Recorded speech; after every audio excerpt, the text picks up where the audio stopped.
Әріптестер, біз өткен жолғы видеоларда сіздермен Google iStudio бойынша жұмыс істеуді үйрендік. Енді осы Google iStudioға өзіміздің қамажымызды жүктеп, оны интерактивті форматта оқушыларға ұсынуды үйренетін боламыз. Ол сіздерге онлайн сабақтар кезінде көмектеседі деп ойлаймын. Ең алдымен өзіміздің қамажымызға барамыз. Бұл қамажына толықтай текстовый көшіріп алуымыз керек. Ол үшін Ctrl-A-ны басамыз. Одан кейін көшіріп алу үшін Ctrl-T-ны басамыз. iStudioға ораламыз. iStudioға оралып, Ctrl-V-ны басамыз, вставить етуге. Мінекей біздің барлық қамажымыз енгізілді. Бұл жерде міне кесе түрінде енгізілмей, тұтас мәтіндік түрінде. Енді дәл осыны build дегенді басамыз. Мінекей әріптестер, біздің сабағымыз дайын болды.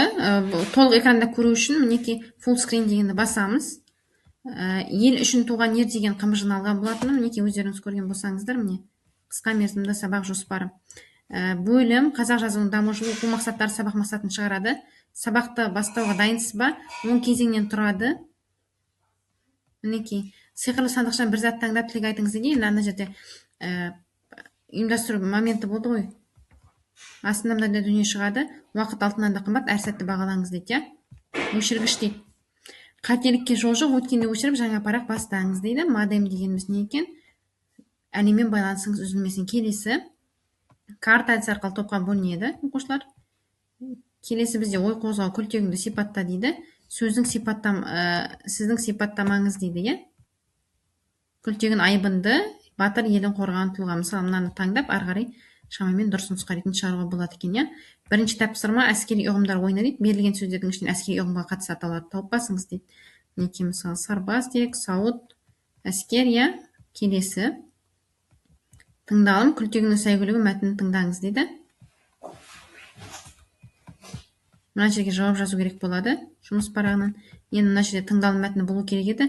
Мүмкін мен YouTube'дан сілтеме берген кезде мына жерге енгіземін еді. Ол сәтті мен ұмытып кетіппін. Өздеріңіз енгізерсіздер. Тест тап ойыны күлтегінің сәйгүлігінің түсі қандай болды? 3 сұрақ бар. Мысалы, ақбоз дейді. Келесі осылай артқа қайтатын болсақ, мінекей афоризмдер әлемі негізгі тақырыптан мағынасын түсіндіріңіз дейді. Бұл афоризм мағынасын мына жерге оқушы жазу керек. Одан кейін кейс стадиясы бойынша 5 басты құндылықты анықтау керек. Арғымақ, батыр тұлға және қазылар. Қорытынды пікір осында жазыңыз. Сабақты қорытындылау бір ауыз сөз. Мысалы, керемет дейміз. Жіберу. Керемет. Еніңіздің нағыз батыр болыңыз дейді.